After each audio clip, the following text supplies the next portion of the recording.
are learning more of the names of the 25 Americans killed in Saturday's Hamas attacks. Aryeh Shlomo Ziring was a 27-year-old dual Israeli-American citizen. He was a captain in the Israel Defense Forces K-9 unit.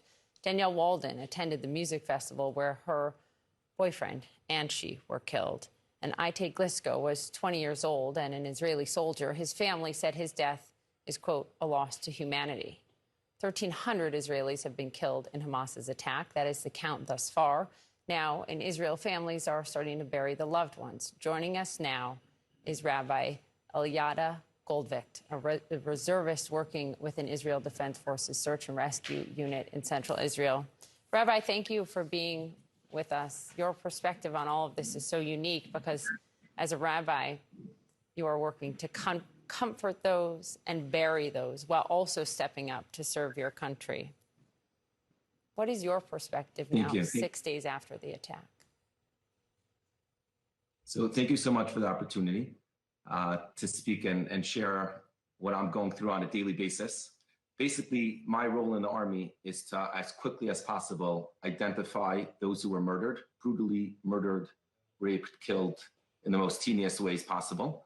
And we try to do so as fast as possible because we know that right now there are hundreds of families in Israel who do not know if their son, daughter, brother, sister, father, mother was murdered, was taken captive, and who knows what's happening to them by, the Hamas, or if they're just shell-shocked and hidden, under some shelf somewhere. So we know that every minute that's wasted is a minute that a family is not getting closure, and the soldiers on the front line are. So we feel that Israel is really right now fighting on two fronts. There's the front of defending ourselves, making sure that the terrorists do not invade and murder us, like has happened throughout our history, unfortunately, many times that so many thousands of people have tried to annihilate the Jewish people.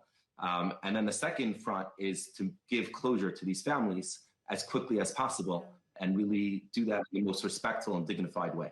Rabbi, as I understand it, you have had to do the unthinkable, and that includes holding babies who were killed in this terror attack. How do you even begin to try to comfort their families while also telling them what has happened to their children? So thank God I am not in charge of informing the families. There's different units that do different things. I try to identify as quickly as possible. I can tell you that these hands have held a baby that was murdered, and having children at home. It is the most heart-wrenching thing that you can imagine.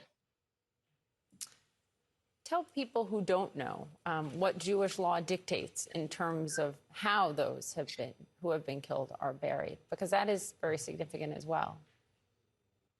So in the eyes of Jewish law and Jewish custom, we have the utmost respect for the living, but showing the respect for the living is also by showing respect for those who were deceased and those who were killed, and specifically those who were murdered just for being Jews. There's a special place in heaven, according to Jewish tradition, that is for people who were murdered just for the fact that they're Jews. Some of these people, they were not religious, they didn't, believe in God, but they were killed just for one reason, and that's because they were dead. And we take the utmost responsibility. We know that these people are holy, and there's a lot of laws that dictate, that show us how to respect them. We don't drop a body, God forbid. We lower it slowly. If there's a drop of blood that comes out, we clean it. We make sure that it's buried with the deceased.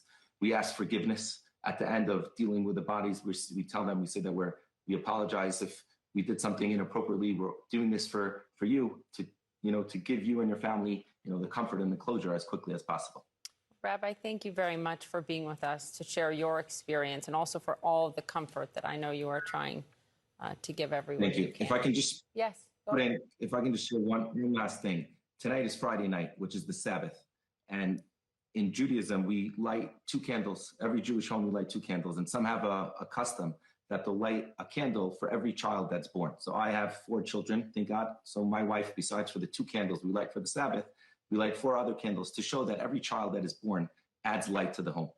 Today, there are over 1,000 families in Israel who that candle has been extinguished. And what I ask you and your viewers and all those who identify with being good, good over evil and love over hate, is to the next time you see your children, to appreciate that, to give them a hug, to give them a kiss, to realize that they're really a light, and know that our brothers, we feel very connected to the American people, and we feel very supported by you. And to just know that, unfortunately, we don't have that. A lot of families here don't have that, and everyone should really appreciate, what they do have. We will do that. It is the least we can do, Rabbi. Thank you for saying that. Thank you so much.